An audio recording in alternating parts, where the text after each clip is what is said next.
Two, one. What's going on, TCA family? We are excited. We've got two of our Rockstar students, David and Tempest. They are a dynamic duo, power couple.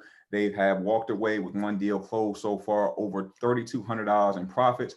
But now they're running into some challenges where they're now looking to say, like, hey, how do I scale this thing? So I'm going to ask them a few questions. They're going to ask us a few questions. The whole idea is we want to get them to that next level. So we're excited for you guys to be here. Yeah, and we love seeing couples on the channel working together, complementing each other's strengths and weaknesses. So we're going to dive into that a little bit too. So before we get started, don't forget to hit that subscribe button. Give us a like if you're getting value from this video. And of course, if you're ready to join the Trailer Cash Academy family, what are you waiting for? We have a link below this video. Go ahead, apply. We'll get on the phone with you. We'll talk about, hey, is this the right move for you? And then we'll see if you're a good fit for the family. So without further ado, David and Tempest, thank you so much for joining us. How are you guys doing today? Doing great. Thank you for bringing us on. No problem at all, man. So this conversation is going to be a little bit different. I want to go back into our conversation that we had right before this call. You guys talked about, hey, we've done a deal. This is great. But now we are looking to go to the next level. What are some of the challenges that you're running into trying to get to that second and third deal? Well, as far as the challenges go, I would say it's communication with the people who actually own the homes. And the park itself, the lot rent is kind of high. So some people kind of steer away from the lot rent of the park. And the management, they have a little issues with the management as well. So it's more with the park in itself is where our issues kind of come from. Okay. Are you guys going out and like speaking with the park managers and having issues with the initial introductions, or is it more so when the deal's working or when you're talking about doing deals? Is that where the issues are coming in? Yeah, it's when we're actually doing the deal because we did a wholesale deal. So the actual seller, he was having issues with the home. He tried to get out of the home. He tried to give the home back to the park. The park wouldn't take the home from him. So he kind of got, what would you say, like locked into the home? Locked in. They still wanted their money. Right. Yeah. They were like charging him lot rent. But he moved out. He was out for about 5 months. About 5 months. Yeah. So he pretty much started to panic and he got very frustrated. He was nervous. Yeah. He was like, you guys are my last hope. Right. Wow. Yeah, to get him out he just wanted out, like completely out the home. Yeah. So he didn't want much for it. So we helped him out as much as we could. So let's talk. You guys are having issues with park managers. You're having issues with, and the lot rent is high, and also sellers not being able to connect with them. Let's start one at a time. What would you say out of those three problems is the highest priority? Which one would you say? I guess the park, right? Yeah. Yeah, I would say our biggest issue would be with the park management. As far as them dealing with our sellers and buyers, because we're having problems on both ends with the seller and the buyer as well. They're both having problems with the park. It's mainly communication issues with the park. I don't think the park is as professional as we expected them to be, because they hold themselves to high standards, and it seems like they're more interested in the more expensive homes newer homes, helping people in general. So.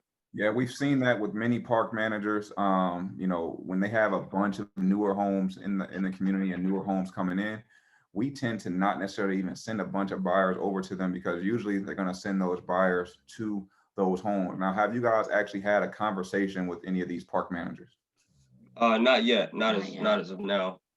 So it's mainly coming from your sellers and buyers. You're just hearing the stories, and then they're not giving them the attention or professionalism that they would expect trying to get into a place, and so that's kind of scaring them away, either the buyers away or hurting your sellers. Okay, that makes sense. Why have you guys decided to have a conversation with the park managers to clear up any of that miscommunication? I'm sorry, could you say that one more time? Why have you guys decided not to have a conversation with the park managers just yet to kind of clear up those stories or any miscommunication? That's a good question. Because I even asked my seller, would it be a good idea? And he was basically saying, it would be a good idea. I just wasn't sure about how to approach it because it was a wholesale deal. And we know with the wholesale deals, you technically don't really have to communicate with the park. Like I did want to communicate with them, the more deals we kind of get, especially we do like a fix and flip and, you know, something more down those lines. If we got to Yeah, start filling we out paperwork. definitely walk the park a few times, so we do have intentions on speaking with the park managers, just for future deals or any vacant homes that they have lying around. Yeah, they do have a lot of vacant homes. Yep. Yeah, we go ahead and spark that conversation with them. Not even necessarily for this one deal. You kind of want to know where they stand. You need to introduce yourselves. Let them know, you know, you want to bring them value. You know, you see the homes, the new homes in the communities, see the new homes they have coming in. However, there's still some old homes in the community. You guys got a ton of buyers that you want to help and serve, and buyers are knocking on the door to live in a community like that. It sounds like that park is like a 4-star or 5-star community. Is that about right? What do we I give would about give it? it a 4. Yeah, definitely a 4 at least. Yeah. They have great amenities. So. Yeah, they do, like a pool, clubhouse, off-street parking. Yeah. Yeah. Yeah, I would highly recommend to at least just introduce yourself. You don't necessarily have to say, hey, I'm doing wholesale deals in your park, or I have this. Don't say that. Don't say that. But maybe just go in, like Jay said, provide the value, get what their requirements are for the buyers, get what they're looking for when, you know, what their process is when they sell homes out of the park or when someone needs to sell, and just act as, you know, like just very, like you don't necessarily have deals in there, but you're wanting to serve. And that might build some relationship with the park manager. You guys are going to understand what their process is and their requirements are better, and you'll be able to serve your clients better with that conversation. And you'll be able to separate, you know, all these stories you're hearing, you know, what's emotional based and then what's fact based. We always want to get down to the facts whenever we're dealing with park managers. And let's just say, even if they're not investor friendly, that's cool. You guys know that wholesale strategy. You can always fall back to the wholesale strategy. At least you're gonna know what they need for your buyers to qualify. We can always fall back to that strategy if they're not investor friendly. We're still gonna work in that community. Is that a family park or a 55 plus? It's a family park, yeah. Right. Yeah. Great amenities. You're saying it's a 4 or 5-star. Then you say they're kind of professional in there as well. We definitely want to have that conversation sooner than later. What I would do is try to at least make a phone call. It's going to be better if you guys can introduce yourself, but with COVID going on, not sure what their restrictions are, but I would put that as your priority to get that conversation done sooner than later. Yeah, especially if you're looking at other homes in that park, you want to kind of understand what they're like and have some sort of relationship with the park manager. It's going to make your deals go a lot more smoothly. So, I mean, just keeping it on you guys. Is there any other questions that we can help guide you through? I mean, the park managers was one of the issues. The lot rent and then the sellers, right? Yeah. Did you guys have specific questions about those things? Not technically. Like, to be honest, we weren't really planning on staying in that park because there's, like we were saying, there's a lot of complaints. It's like very hard to sell a home in that park. We actually had a park manager call us. So we kind of already have a park that reached out to us. So we were just going to try to finish up maybe like 2 or 3 more deals in the park we just did the wholesale deal in, and then probably just move on with the other park manager who reached out to us, because they have multiple parks in multiple states. So I think we'll just go from there. I want to add, for any of those sellers that, you know, you find yourself, they're not answering the phone, you know, don't be afraid to go to FedEx, get one of those envelopes. Everybody opens the FedEx envelope, draft up a letter, you know, who you are, you know, what your name is, how they can get in contact with you, you know, what your specialty is, how can you solve their problem, and then take that letter, put it in the FedEx envelope, put it right by their door. Instead of you chasing them down for them to answer the phone, sometimes they'll actually open up that FedEx letter. It's got a high open rate. Absolutely. Okay. Yeah. Whatever you can do to just take a look, you know, stand out a little bit. Say that you're, you know, giving a little bit extra effort. That's going to stand out for those sellers, especially if they need to sell. Maybe they just don't know who to trust. So those little things are really helpful with that. Let's talk about the lot rent for a second. So that's the last problem you guys said you had. You guys said, hey, the lot rent is high. What is that based off of? Are you guys comparing that to other, you know, mobile home parks in your area? Are you comparing it to apartment rentals, home rental prices? Where is that statement coming from? Well, we pretty much got it from our buyers, and we were trying to advertise the home. Hold on one second. we had a lot of comments on saying how the rent was really high compared to other parks, and like a lot of people, they had like very bad comments for it. What were they saying? Like calling it highway robbery and a whole bunch of stuff, because the park rent is it's $745 a month. But like the average park lot rent in that same area drops down by $100 a month. Okay. So like in the mid 600 range. So we understand why they're saying that. And on top of that, the park itself, it doesn't have a very good reputation for some reason. So with that all kind of combined together, a lot of people are not trying to live in that park. And I would say, I would continue to, first of all, do more testing in that park. You're talking about $100 difference. That's not a really big difference where people would be like, nah, I just can't see myself staying there. For the right deal, for the right home, people will move to that community. I would highly encourage you, really figure out what the facts are. You're saying people are talking bad about the park and the park manager. It sounds like you guys say 4 or 5 star community, good amenities. The park is good. Maybe it's not being managed well. So let's figure out what's going on with that park manager and why so many people feel that way.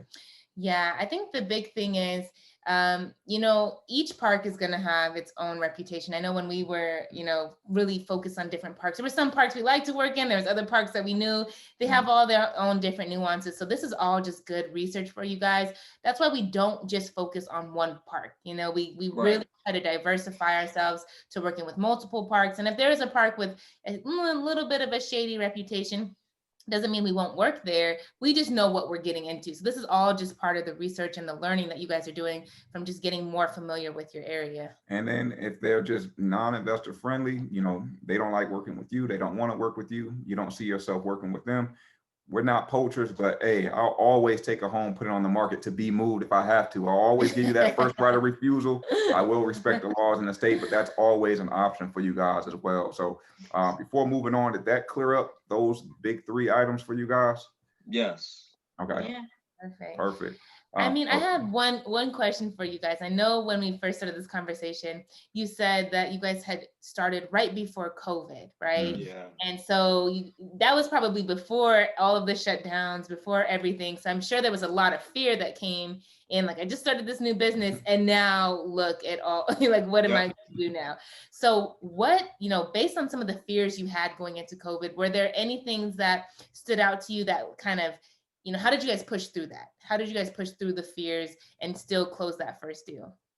Well, I'm always in the TCA group, and I noticed that there were still people closing deals while the virus was like really high. So I was thinking, I'm like, okay, well, there's other people out here closing deals. I don't see why we can't close any deals. And we had a conversation with another person that's in the group, and she really inspired us just off of a Zoom call that we had with her. And she was telling us about all the deals that she had and closed.